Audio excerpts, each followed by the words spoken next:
Du Palais des Peuples, à Avignon, une ville qui est très importante pour nous tous, comme beaucoup de villes en France certes, mais qui a un passé prestigieux, glorieux, car c'est une ville bien sûr dans notre passé contemporain, qui est une ville culturelle, bien entendu, après avoir récupéré en fait cette place à Toulon, qui jadis, en début du siècle, au début du XXe siècle, était la grande ville culturelle à partir de laquelle la plupart des acteurs de théâtre puis de cinéma se lançaient. Depuis Gérard Philipe, c'est Avignon qui occupe cette place depuis maintenant plus de 60 ans. Et c'est une ville qui compte beaucoup dans le paysage culturel français. Et je voulais donc adresser aujourd'hui ce message au niveau de la culture qui a été très, très malmenée, qui a été quasi terrorisée depuis quasiment 2 ans, qui ne peuvent plus vivre de leur art, de leur passion, et pour beaucoup de leur vocation. Mais cette culture, si l'on retourne dans le passé, nous sommes dans un lieu qui est très emblématique et qui est très symbolique. Parce que la culture, comme le disent beaucoup de personnes en France actuellement qui sont aussi en candidature, c'est autour de la religion que s'agrège la culture d'un grand peuple et d'une grande civilisation. Et quand vous prenez rien que le mot culture, son radical, c'est culte en fait. Beaucoup de choses dans notre passé, lointain, viennent en fait, non pas de la religion au sens strict, mais en fait de la spiritualité, c'est-à-dire de l'esprit.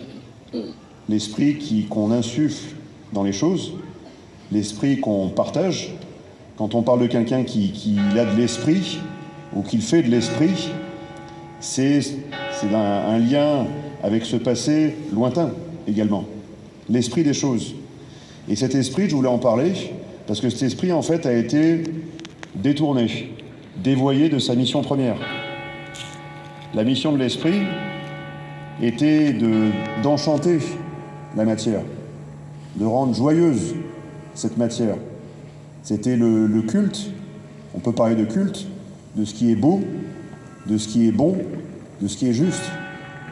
Et c'est ces choses-là, c'est ce culte de ces trois aspects fondamentaux qui ont été en fait les piliers de la construction culturelle pendant, j'ai envie de dire, plus de 10 000 ans.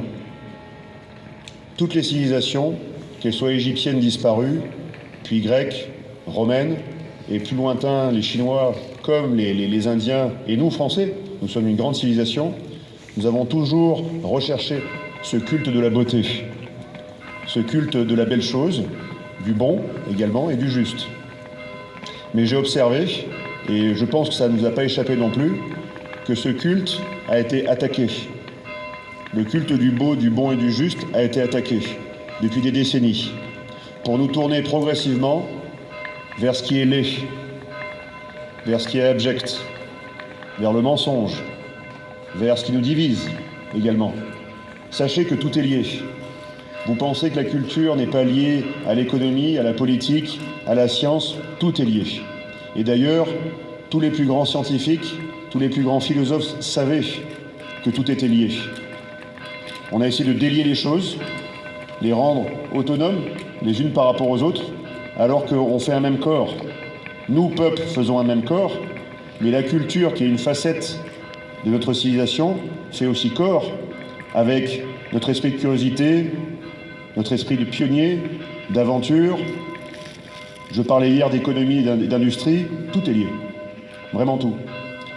Si nous parvenons à réinsuffler ce culte du beau, du juste et du bon, nous pourrons redonner l'aide de noblesse à ce qui fit jadis le rang, la beauté et le prestige de la France. Regardez autour de vous.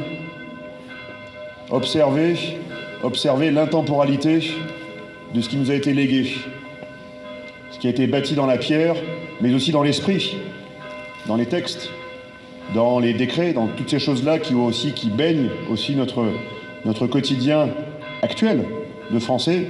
C'est un grand héritage, un grand legs. Mais serons-nous dignes de ce legs?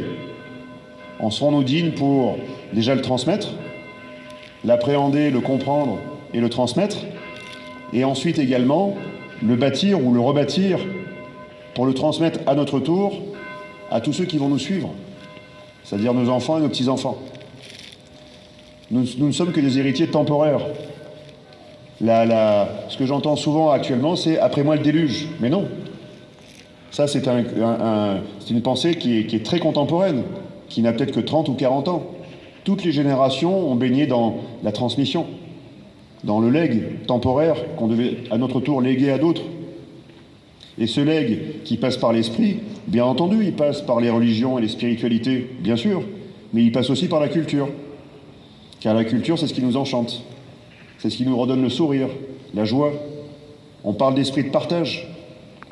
On parle de catharsis. On parle souvent le théâtre et le cinéma, c'est la catharsis. C'est-à-dire on purge nos émotions, on purge nos passions grâce à la culture qui nous fait en fait prendre une grande respiration par rapport à ce monde qui nous accable.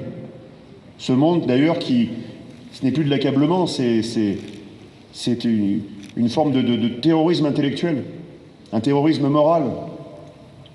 On nous empêche d'être libres. On nous empêche de sourire à ceux qui sont avec nous, qui marchent à nos côtés dans les rues. On nous impose un masque qui nous empêche de rire, de sourire, de nous embrasser, qui nous empêche en fait de réenchanter notre quotidien. C'est ça qu'ils veulent faire. C'est ça qu'ils ont préparé depuis des décennies. Et dans cette longue et lente et patiente préparation pour détruire ce que nous sommes, nous assistons, vous êtes tous les témoins, et vous avez la chance, même si c'est très dur, vous avez la chance d'être les témoins de ce qui se passe. La culture n'a pas été détruite sans raison. Elle n'a pas été détournée de son cours naturel, qui était le bon, le juste et le beau, sans raison. Car si on nous détourne de ce qui est beau, de ce qui est juste, de ce qui est bon, en fait, on part vers la désunion, on part vers la division. Et c'est ça qui est recherché actuellement, même par ceux qui sont là-haut, gouvernement et président. Et vous en avez les témoignages tous les jours. Vous en avez les preuves désormais accablantes tous les jours. Donc, si demain, je devais, par votre voix, parce que je ne sais pas ce qui va se passer demain, je dis souvent, je ne sais pas si, dans sa conscience collective, le peuple français décidera de reprendre le contrôle de sa destinée par la rue ou par les urnes. Je n'en sais rien. J'ai essayé modestement de l'aider par la rue, et je l'aiderai encore, je serai cet après-midi encore en manifestation, je ne vais pas abandonner la rue, j'y serai, avec vous tous. Mais le peuple français peut aussi en majorité choisir les urnes pour reprendre le contrôle de sa destinée politique.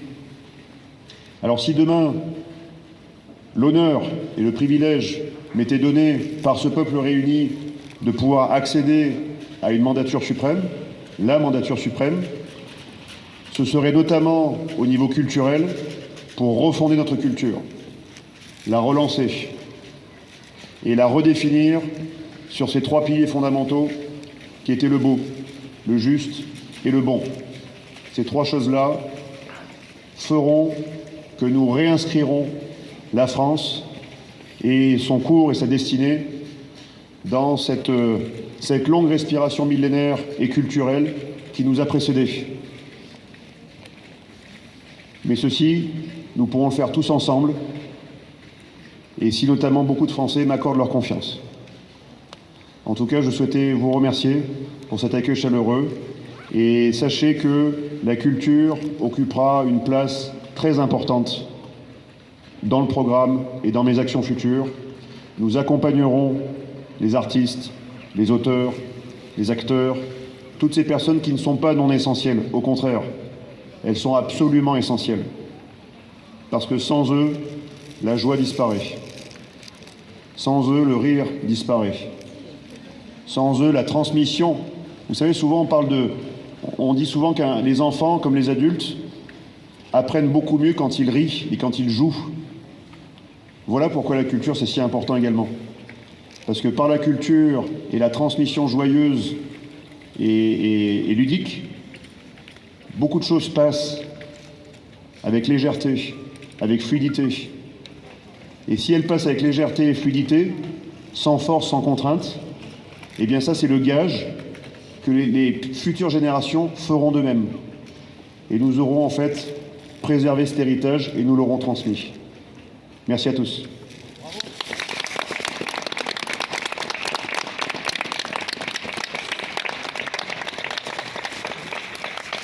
Et profitons-en, vu que la mairie d'Avignon nous a permis de parler en place publique, eh bien, si vous avez des questions, je suis là pour y répondre.